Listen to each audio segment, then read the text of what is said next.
Dans les Hauts-de-France, la force et le cœur des femmes qui créent un nouvel essor. Elles bâtissent leurs rêves avec passion, une vague d'idées, une belle moisson. Les femmes s'inventent, les femmes s'inventent.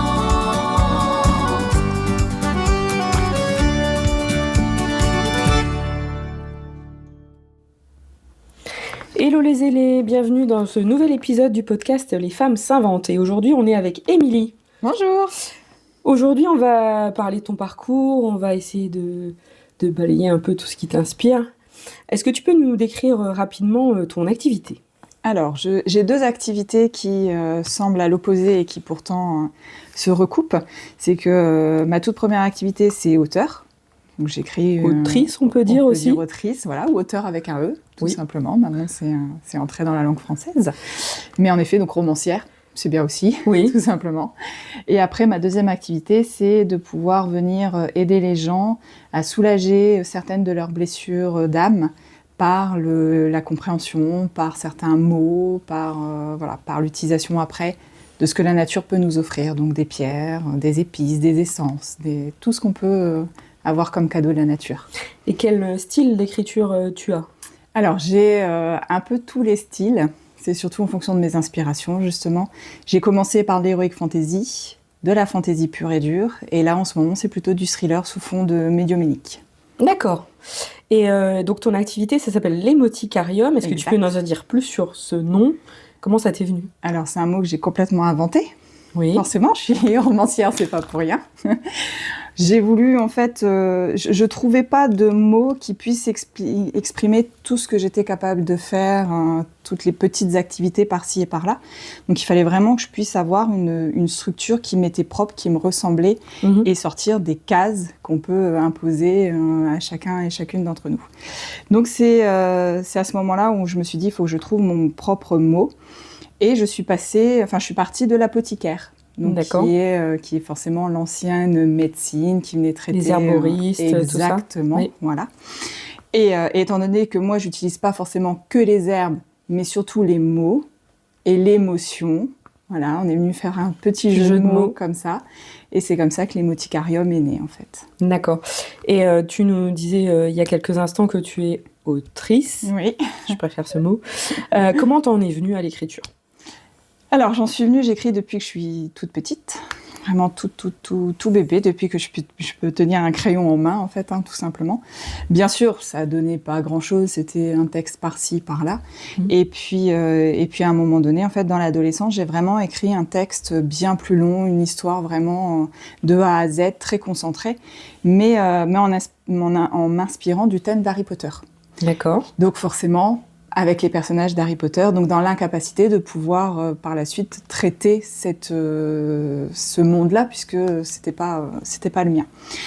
Les études ont fait que j'ai dû lâcher un petit peu ce côté écriture, et puis quand j'ai eu une vie un peu plus posée, quand j'étais ingénieure qualité, sécurité, environnement, alors posée, tout est relatif, puisque je partais à 7h du matin et je rentrais vers 19h, mais 5 minutes par-ci, par-là, j'ai pu vraiment pouvoir... Enfin, je me suis remise à l'écriture, en fait. C'était un besoin de pouvoir faire autre chose que cette partie très mathématique, très cadrée, très réglementaire, de pouvoir coupler un peu d'imagination, en fait. Un peu comme un échappatoire, en fait. Exactement, c'est ça. Ok. Et au niveau de tes expériences, justement, qu'est-ce qui sert ton écriture aujourd'hui ? Alors, il y a plein de choses qui vont servir mon écriture. Mon historique, puisque justement, si j'ai quitté ce travail d'ingénieur, c'est parce que j'ai eu de grosses épreuves à subir, notamment une garde à vue. Voilà. Pas très sympathique. Pas très sympathique. Et c'est là où je me suis dit stop, en fait. C'est bon, on arrête de bosser pour quelqu'un d'autre, on arrête de vouloir, certes, aider les autres, mais en étant avec un cadre et des règles qui étaient imposées et qui ne me correspondaient plus du tout. Et donc, du coup, voilà, ça a été une première inspiration de pouvoir me libérer de ça. De pouvoir en parler, mais forcément pas... c'est pas une autobiographie, je fais exactement pas... je pars pas là-dessus, mais c'était de me dire en quoi, justement, mes propres expériences peuvent être retranscrites dans des livres, avec l'émotion que j'en ai ressortie. Dans un de mes livres, mon héroïne, elle se retrouve en prison. On se demande bien pourquoi. Enfin, voilà. Ça sent l'expérience derrière. Voilà, on n'est pas pour rien. Et l'émoticarium, l'émotion, c'est ce que j'essaie aussi de faire transparaître dans mes livres. C'est toujours l'émotion. C'est est-ce que c'est logique qu'on puisse ressentir ça? Est-ce que c'est logique Ça questionne le lecteur, du coup. Exactement. Et sur les derniers, donc on suit plutôt une médium, et là, on va retrouver cet univers un peu magie, si je puis dire, de mon stand. C'est comment est-ce que nos blessures vont influencer notre état d'esprit, vont faire en sorte qu'on va prendre telle ou telle décision. Et ce qui peut paraître complètement illogique pour d'autres, une fois qu'on a expliqué le pourquoi et le comment, en fait, ça devient complètement logique. Est-ce qu'on pourrait presque dire qu'au-delà du côté fantastique de tes ouvrages, ça pourrait être carrément des livres de développement personnel? De mon point de vue, ça l'est. D'accord. Ça l'est, mais je peux pas le vendre en tant que livre spirituel parce que ça reste une histoire. Parce que des gens, quand on parle de « viens lire mon livre de développement personnel », j'ai pas le temps pour ça, j'ai pas l'envie de prendre soin de moi en fait. J'ai pas le temps de prendre soin de moi parce que la vie fait qu'on est toujours parti à droite et à gauche. Alors que de s'accorder 5 minutes pour imaginer, pour pouvoir vivre, pour pouvoir lire, ça encore, on peut encore se l'accorder. Donc sous couvert d'une histoire, voilà, apprends ce que je peux... C'est un petit peu comme les ouvrages de parcours initiatique avec des héros qui se découvrent. Voilà, exactement. On en a plein chez Paulo Coelho, chez d'autres. Chez Weber, voilà, malgré tout, ça reste des histoires où on se dit, si on ne connaît pas les auteurs, on part pour lire une histoire. Et en fait, à la fin du livre, on se dit, waouh, ça fait réfléchir. Voilà, ça fait réfléchir. Notre héros a réagi comme ça parce que c'est lié à ça, parce qu'il y a ci, parce qu'il y a ça. Et c'est ce que j'aime en fait. C'est ce que j'ai besoin de transmettre aux gens et de se dire, je suis pas. Là, c'est peut-être le syndrome de l'imposteur, mais c'est de se dire, j'ai pas les qualifications pour faire un livre de développement personnel, mais je pense l'avoir pour vous faire rêver. Alors venez avec moi, je vous embarque, je vous prends par la main, je vous fais vivre mon histoire. Et si vous recevez les messages qu'il y a besoin de recevoir, c'est tant mieux. Voilà, j'ai accompli mon job. Est-ce que tu peux nous parler de ta trilogie, par exemple, qui, moi, me plaît particulièrement? J'ai le premier tome, je vous l'avoue, mais je ne l'ai pas encore ouvert, parce que j'ai une pile de lecture qui se remplit et qui ne se désemplit pas. Mais est-ce que tu peux nous en dire un petit peu plus sur ce trio de livres? Alors, les enquêtes... Les enquêtes, j'ai commencé par Ego Sum, donc Connais-toi toi-même, qui est plutôt, on va dire, un livre où on va apprendre ce qu'est les liens d'âme, et notamment les liens d'âme-sœur, en fait. Puisque c'est un peu galvaudé, hein, qu'est-ce qu'une âme-sœur? C'est forcément romantique, c'est forcément amoureux, alors que pas du tout. Et là, c'est de se dire, voilà, c'est notre héroïne qui, en fait, va rencontrer son âme-sœur, et sans savoir forcément que c'est une âme sœur, et qui va devoir affronter les petites embûches de la vie. On commence en fait tout simplement sur le film Bodyguard. Si vous connaissez, on est sur la même chose, mais au lieu que ce soit une chanteuse, c'est une célèbre mannequin en fait, hein, et on lui met un agent pour dire de pouvoir la protéger, et en fait c'est un détective privé. Donc lui il va mener son enquête, et étant donné qu'ils ont une histoire très conflictuelle à l'adolescence, ils vont quand même devoir s'entendre pour dire de pouvoir mener à bien leur projet et pouvoir sauver l'héroïne. Et donc c'est de se dire en fait, on a deux personnes qui sont diamétralement opposées, qui en plus ne s'entendent pas du tout parce qu'il y a eu de l'humiliation, parce qu'il y a eu de la trahison. Et c'est comment est-ce qu'on peut quand même réussir malgré tout à pouvoir pardonner et à pouvoir s'aimer assez pour dire de pouvoir aimer l'autre en fait. Donc ça c'est pour le premier tome. Et puis les deux autres tomes, on est plutôt sur les liens de flammes jumelles. Donc là, on pourrait faire un podcast exprès pour ça. Mais là, c'est de se dire, ces liens d'âme-là ouvrent sur les blessures d'âme, donc sur nos 5 blessures. Et là, c'est de se dire, voilà, comment est-ce que deux âmes qui semblent, pour le coup, qui à l'origine sont la même et qui ont été séparées à un moment donné, comment l'un va vivre l'abandon et l'autre va vivre le rejet, et comment est-ce que ça va à la fois exploser et par la suite fusionner pour dire de pouvoir évoluer et grandir par rapport à ça. Alors pour ceux qui nous écoutent, les 5 blessures de l'âme, c'est un livre de Lise Bourbeau que je vous invite à trouver dans vos librairies les plus proches, et pareil, qui est un bon guide pour en apprendre un peu plus sur soi-même. Et il y a évidemment le livre Comment guérir les 5 blessures qui l'accompagne. Merci pour avoir parlé de ce parcours, de ces ouvrages-là. Aujourd'hui, qu'est-ce que ça t'apporte, toi, d'écrire en tant que femme ou en tant que maman, peut-être ? Alors, ça m'apporte déjà très égoïstement une certaine liberté. Parce que quand j'écris, je suis dans mon monde. Alors oui, j'ai un rôle de maman qui est très chronophage, parce que je suis aussi parent d'élèves, j'ai une association pour mon fils, et à côté de ça, j'ai mon propre métier. Donc tout ça, ça me prend beaucoup, beaucoup de temps. Plus, je ne vais pas le cacher aux femmes qui nous écoutent, on le sait, le ménage, leur passage, les la courses, charge mentale d'une maman et d'une femme du foyer. Exactement, d'une femme au foyer et d'une femme entrepreneuse. Enfin voilà, donc on va venir cumuler en fait les rôles. Et donc quand je me mets à mon bureau, voilà, on le sait, tout le monde le sait, quand maman ou quand Émilie elle est à son bureau, on la laisse tranquille parce que l'inspiration elle est là et parce qu'elle a besoin en fait de ce temps enfin pour elle, pour se recentrer à elle-même, et parce que en fait j'ai un message qui tape à la porte et qui a cette nécessité d'être posé sur écrit en fait. Tout à fait.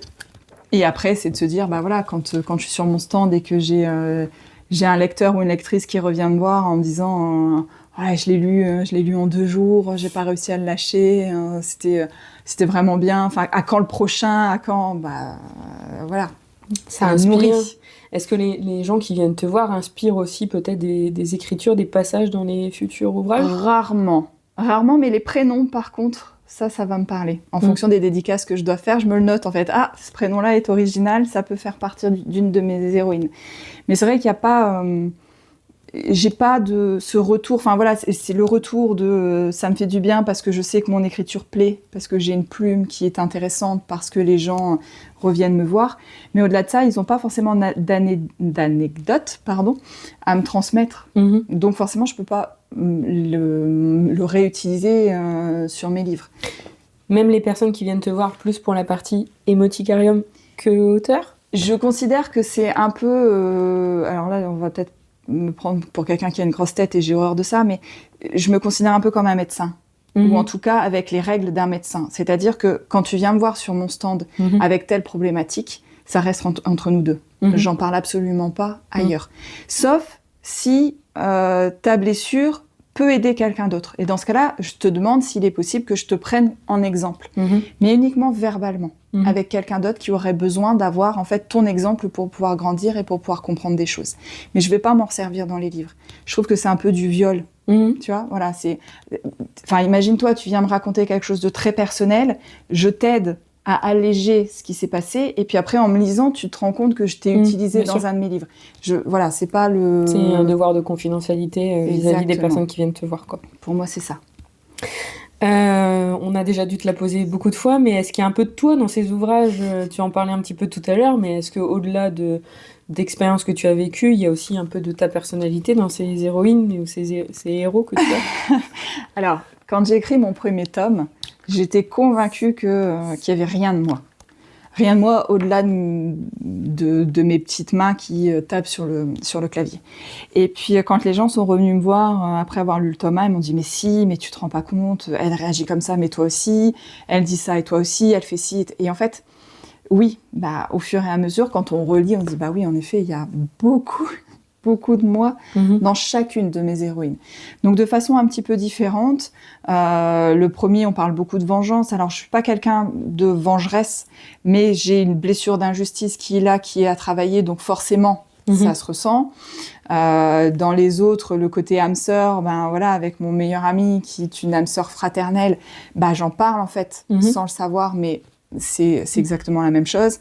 Liam flamme jumelle, voilà, on est en plein dedans, on est sur cette libération de blessures. Donc oui, au départ, c'était un peu je mets mes œillères et non, c'est pas moi du tout. Parce que je voyais surtout mes héroïnes comme des héroïnes fortes, tu vois, un peu badass, un peu waouh.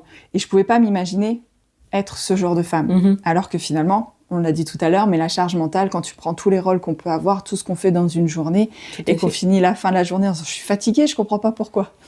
Et quand on fait le point, voilà. Donc oui, il y a beaucoup, peut-être trop même. Donc c'est pas vraiment autobiographique, mais Tu vis ça aussi un peu comme une sorte de thérapie, de pouvoir écrire et exorciser tout ce que tu vis au quotidien. Parce que de toute façon, un des conseils que je peux donner aux gens quand ils viennent sur mon stand, quand ils ont ce genre de grosses blessures à alléger, qu'ils ont du mal à comprendre, alors ça ne marche pas pour tout le monde, mais c'est de prendre un livre et d'extérioriser, d'écrire ce qui s'est passé, quelle est la scène qui a été traumatisante, quelle est la scène qui nous a mis en colère, ou bref, quelle est l'émotion.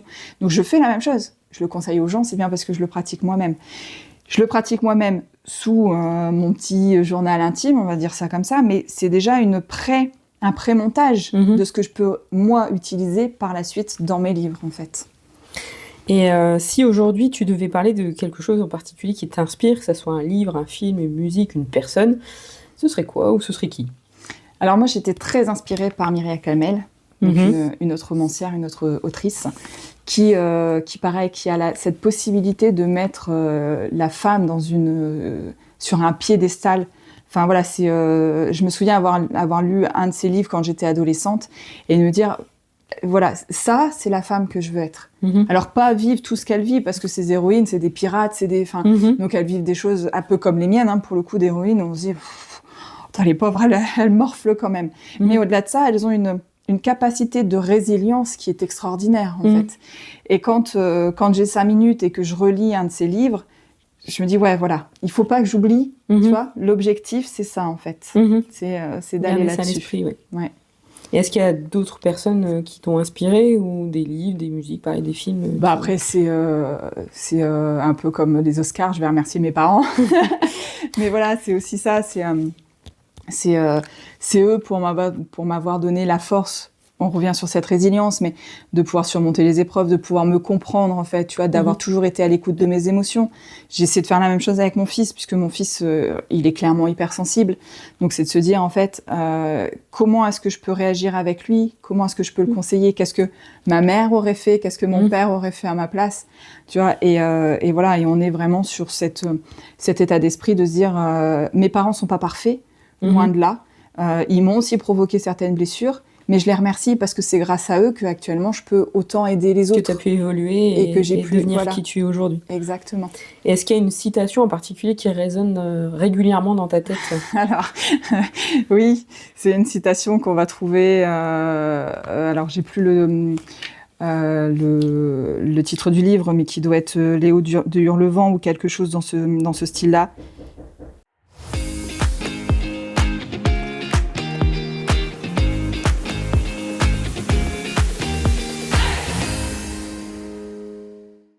Je repose la question. Si tu devais parler de quelque chose, d'une citation qui te suit régulièrement. Oui, alors c'est une citation, il faudrait la vérifier, mais je crois qu'elle vient des Hauts de Hurlevent, c'est Émilie Brontë, en fait, c'est de quoi que soient faites nos âmes, la sienne et la mienne sont identiques.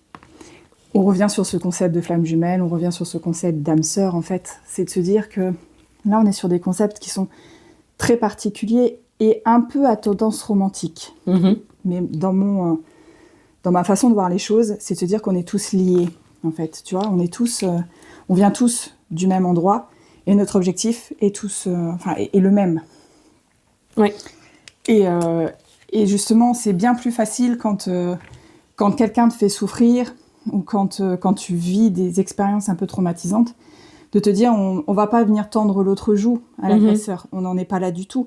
Mais c'est de se dire qu'en fait, il a eu cette capacité de venir un peu te chafouiner et te faire mal parce qu'en fait, ta blessure, elle est là. Et que c'est à toi de travailler ta blessure. Une fois qu'elle est travaillée et allégée, en fait, plus personne ne peut t'atteindre. Parce que tu vas vibrer, voilà. Tu vas d'une certaine façon autrement. Mais qu'on est tous liés, que toutes nos âmes sont là. On s'est tous vus dans des vies antérieures.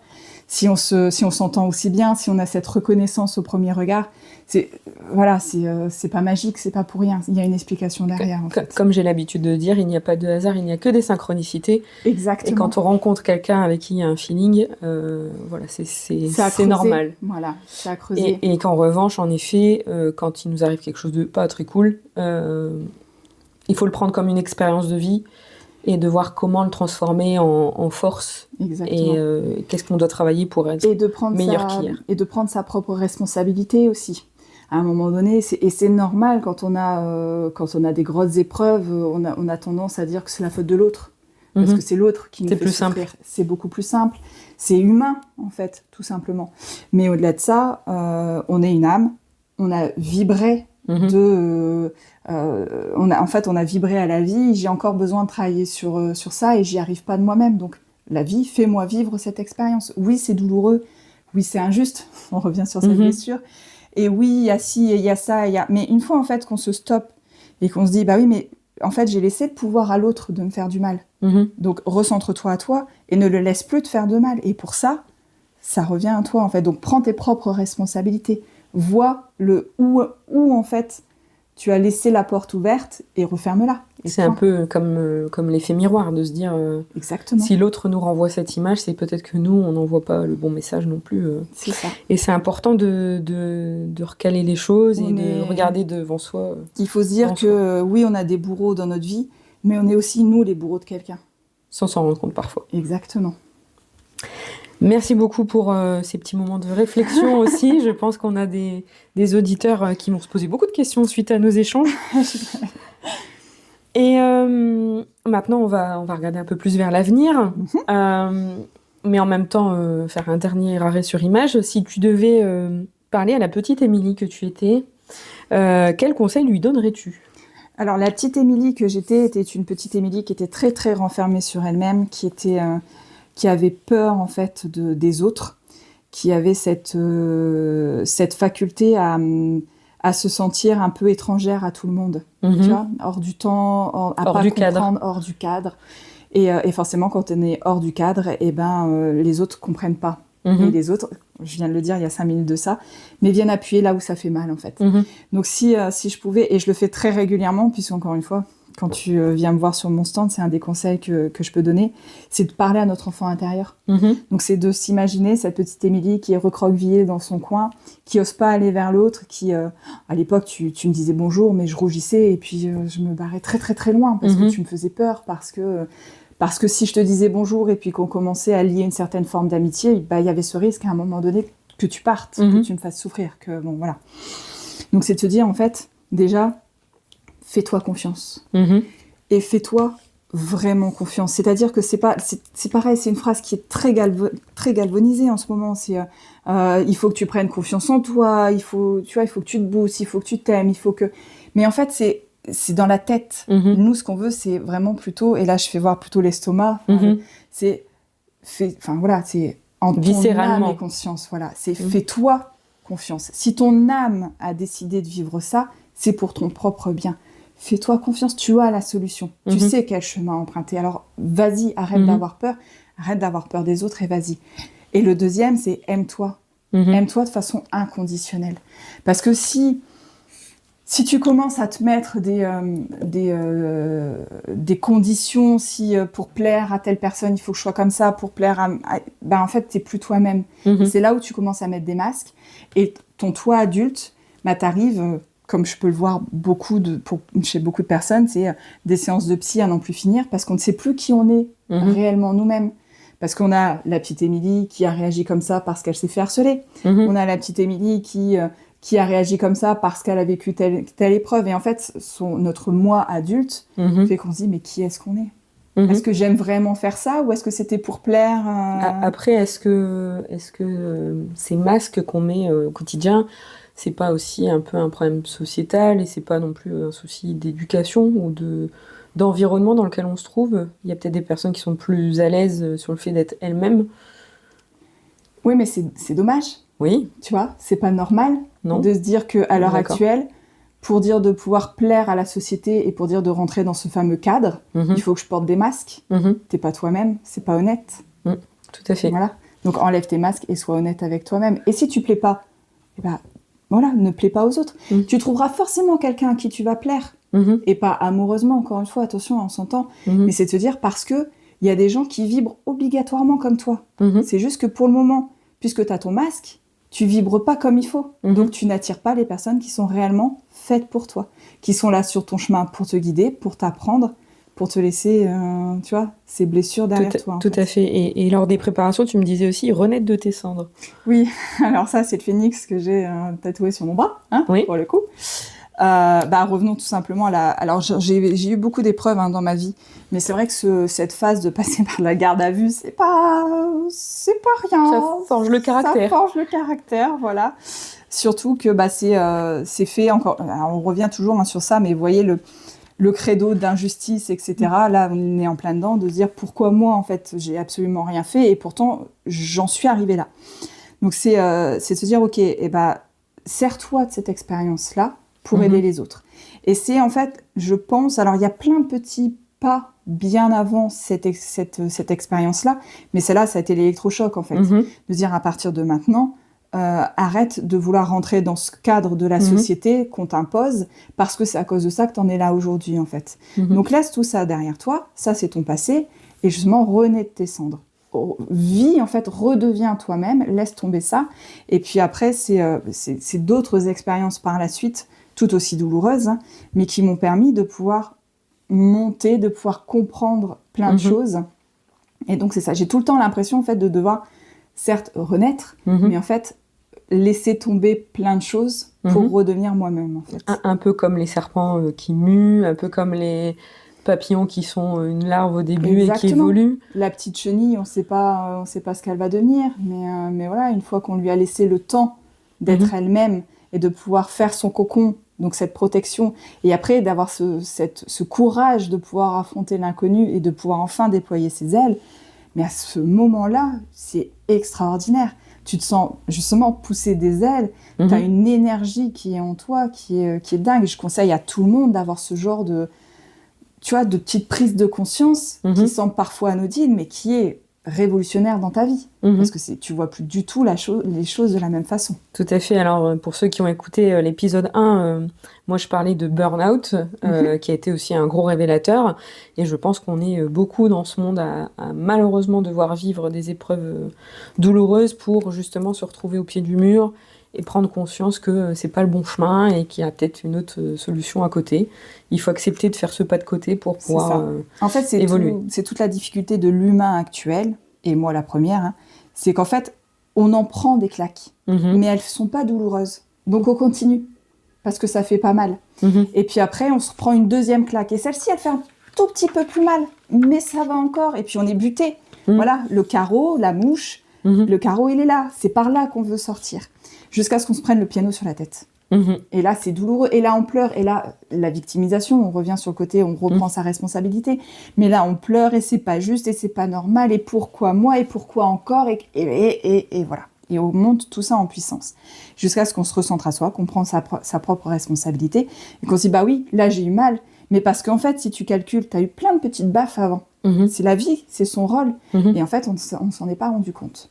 Donc, à partir d'aujourd'hui, tu recules d'un pas, t'arrêtes de regarder le carreau et tu vois qu'en fait, t'as la porte qui est ouverte juste à côté. Recule d'un pas, c'est pas parce que tu recules que tu fais moins bien que les autres. Tout à fait. T'as pris ce temps de réflexion et t'as la porte qui s'est ouverte. Donc, va vers la porte. Et si tu devais transposer ces conseils à quelqu'un qui, justement, aujourd'hui doute, hésite à se lancer aussi bien en tant qu'autrice qu'en tant qu'entrepreneuse tout court, qu'est-ce que tu lui dirais ? On revient sur le premier adage, mais fais-toi confiance. Mais voilà, c'est pas parce que tu manques de confiance en toi, c'est pas parce que tu te sens incapable ou que tu as ce syndrome de l'imposteur ou que sais-je. C'est parce que si là, tu as cette possibilité de pouvoir prendre une plume ou de pouvoir monter ton entreprise, c'est que tu es pile là au moment où tu es censé être. Donc, vas-y. Et si ça donne rien, au moins, c'est pas une perte de temps. C'est que tu t'es rendu compte que non, tu n'étais pas fait pour ça. Donc, ça va te permettre de pouvoir changer ton fusil d'épaule. On perd jamais de temps. On perd jamais d'argent, malgré ce qu'on peut dire, parce que oui, on a une perte à un moment donné. Mais la perte, c'est aussi un gain quelque part. Il y a toujours cet effet de balance. C'est que ce que tu gagnes, tu gagnes dans ta compréhension de toi-même, dans ton chemin de vie, et tu sais au moins ce qui est fait pour toi et ce qui est plus fait pour toi. Donc lance-toi, peu importe, il n'y a pas d'erreur possible. Pas avoir peur de sauter dans le vide. Il y a toujours un filet de sécurité à un moment donné. Même si on ne le voit pas, il est là. Il est là parce que ton filet de sécurité, c'est toi-même. C'est toi, quand tu as décidé de... Alors là, on repart sur d'autres notions, mais quand tu as décidé de naître sur cette terre, tu as toujours mis ton filet de sécurité. Tu vas pas te laisser... Enfin, imagine si tu as un enfant, ton propre enfant, tu vas pas le lancer comme ça et dire vas-y, vole de tes propres ailes. Tu vas forcément mettre des mains en dessous si jamais vraiment il tombe, qu'il a chuté à ce moment-là. Mais tu vas l'aider et l'accompagner. Et l'accompagner, et tu vas faire exactement la même chose avec toi. Si tu le fais pour les autres, pourquoi tu le ferais pas pour toi-même? Exactement. Merci pour ces réflexions. Je pense encore que nos auditeurs vont pas mal réfléchir. Pour revenir sur le terme de sorcière, c'était juste des femmes qui avaient des connaissances. On est bien d'accord. En plantes, en médecine, en savoir-être et savoir-faire médical, et donc absolument pas celles qu'on diabolise aujourd'hui. Quand on me traite, entre guillemets, sur le mot traité de sorcière sur mon stand, je remercie les gens. Faut le voir positivement. Exactement. On arrive bientôt à la fin. Oui. Si tu avais des actus à partager aujourd'hui. Alors, j'ai, on va dire peut-être une ou deux actus. C'est pour ceux qui me connaissent, ils voient qu'au fur et à mesure, je change d'état d'esprit sur mon stand, puisque pour le coup, je suis complètement autonome, pour le coup. Moi, on me retrouve tous les week-ends en médiéval, en salon d'artisans, en salon du livre, etc. J'ai pas de boutique physique. J'ai rien pour venir vraiment me... Tu vois, là tu es chez moi, oui. On n'est pas sur une boutique. Mais, à contrario, du coup, il y a une évolution de mon stand. Au départ, j'étais autrice. Donc, j'avais que mes livres. Et puis, j'ai eu cette partie un petit peu spirituelle qui s'est ouverte à moi. Donc, j'avais ma partie pierre. Et en fait, je me suis rendu compte que, malheureusement, mais c'est New Age. Donc, tout le monde se lance dans la pierre, tout le monde fait la même chose. Et pour se démarquer, c'est extrêmement compliqué. Donc là, je veux faire évoluer mes capacités, si on peut dire comme ça, à ne plus vendre des livres ou à ne plus vendre des pierres, mais c'est vendre ce que je suis capable de vous offrir, en fait. Donc on va partir sur un stand qui va être bien plus recentré sur moi et pas sur ce que je vends. Et ce qui est d'ailleurs exactement mon état d'esprit, c'est que j'ai horreur de... encore ce week-end, j'ai fait plusieurs conseils, j'ai passé peut-être 1 heure, 1 heure et demie avec des personnes, mais à aucun moment je les ai fait payer. C'est pas dans mon état d'esprit, en fait. Donc l'évolution de ce stand tend vers ça, de se dire, en fait, venez me voir pour comprendre ce qui se passe, pour recevoir vos messages. Et si vous trouvez une pierre qui vous plaît, et si mon livre, il vous plaît, allez-y, faites-vous plaisir. Mais on vient pas sur mon stand pour acheter. On vient sur mon stand pour, en fait, s'offrir 5 minutes d'écoute de notre âme. Voilà. Et puis l'autre actualité, forcément, on va revenir sur la partie un peu livre, où je suis toujours en train d'écrire. Donc là, il y a encore un petit bébé qui est en train d'être... voilà. Alors, on en est au tout début, parce qu'il n'y a que 6 ou 7 chapitres d'écrits pour le moment. Parce qu'on revient sur la même chose, mais la charge mentale étant que j'ai beaucoup de points à checker sur ma liste avant de pouvoir m'accorder l'écriture douce et sereine. Mais voilà, il y a toujours un livre qui est en cours, quelque part dans ma tête, qui évolue, qui se met... Et puis, comme c'est un chemin initiatique aussi pour toi d'écrire, ça prend forcément du temps. Voilà. Et donc là, l'objectif, c'est peut-être une date de parution alors là, à espérer, peut-être. En fait, j'essaye de maintenir un livre par an. D'accord. Enquête de mémoire est sortie en décembre donc de l'année passée. Donc, d'ici, on va dire plutôt début d'année prochaine, voilà, si tout se goupille comme j'ai en tête, on sera sur début 2027. Donc suivez bien en tout cas les actus d'Émilie, alias l'Émoticarium, sur les réseaux sociaux, ce sera mis évidemment en description. Une avant-dernière question, si tu avais aujourd'hui une baguette magique, quel rêve aimerais-tu réaliser ? Alors, forcément, on revient sur le côté Oscar. Tous mes rêves sont réalisés, je suis la plus heureuse, je suis la meilleure, je suis foufou. Je voudrais bien vous dire ça, mais en fait pas du tout. Dans le sens où, voilà, quand je dis que je me fais pas payer quand je fais des consultations, hors rendez-vous, mais c'est vrai, c'est que j'ai l'impression, ce syndrome de l'imposteur qui est souvent là, et donc de me dire je vais pas vous faire payer pour un conseil qu'en fait j'ai mis en place moi-même, j'ai été en capacité de le trouver moi-même, vous êtes en capacité de le trouver vous-même, c'est juste que vous n'avez pas les 5 minutes correspondant. Donc moi je vous l'offre, voilà. Mais ça me fait pas manger à la fin de mon mois. On a beau dire, voilà. J'ai une famille à faire tourner, j'ai comme tout le monde un loyer, des courses, etc. Mon plus grand rêve, ça serait de pouvoir faire vivre ma famille de mon côté écriture. d'être réellement reconnue en fait en tant qu'autrice. Voilà. Et tout le reste, c'est du bonus. C'est du bonus. C'est de se dire, voilà, si je rencontre plein de gens et que je peux aider plein de gens, mais en plus, ça serait d'autant plus gratuit, donc ça serait d'autant plus gratifiant pour moi de me dire, c'est mon écriture qui me fait vivre, et le reste, voilà, je peux vous aider. C'est pas accessoire, mais en tout cas, ça viendrait Ça sera jamais accessoire, mais ça sera ça sera vraiment de ce côté, je vous offre mon propre chemin initiatique, vous prenez ce que vous avez à prendre parce que c'est peut-être pas le meilleur des chemins possibles, hein. Restons encore une fois humains et stop à l'ego spirituel, mais moi ça m'a aidé, voici ce que j'ai fait, tu prends ou tu prends pas, mais tu prends gratuitement parce qu'à côté de ça, j'ai plus besoin de me faire payer pour ça, parce que grâce à mon écriture, je suis reconnue en tant qu'autrice en fait. Et la toute dernière question pour clôturer notre entrevue. Quelle créatrice aimerais-tu découvrir à travers ce podcast, justement ? Alors, une amie que je connais, mais que je suis sûre j'apprendrai encore plein de choses de par ce podcast, c'est Margot. Donc Margot, c'est dans notre milieu professionnel ce qu'on appelle une cuireuse. En fait. Donc elle vient travailler le cuir, mais pas que. Et elle est en fait d'une gentillesse et d'une ouverture d'esprit qui est... C'est le côté bonne humeur. Tu sais, c'est la petite fée que tu vois qui saute un peu partout, qui est plein d'enthousiasme et qui par son enthousiasme, même toi quand tu t'es levé et que en fait, t'as des gros nuages dans ta tête, elle arrive à te les souffler en moins de 5 minutes en fait. Est-ce que tu as le nom de sa boutique ? Alors c'est, je voudrais pas dire de bêtises parce qu'en plus c'est Ragna quelque chose. Enfin c'est voilà, c'est très oui, voilà. Viking, quelque chose dans le genre. Exactement. On vous en dira plus. En tout cas, le message est envoyé par la pensée à Margot et on verra si elle répond à l'appel ou pas. Ça marche. Merci beaucoup, Émilie, de t'être confiée ce matin au micro du podcast Les Femmes s'inventent. On se retrouve très bientôt pour un prochain épisode. Merci à toi de l'invitation. Ensemble, on prend notre envol. L'amitié comme une boussole vers un horizon qui nous rassemble plus fort.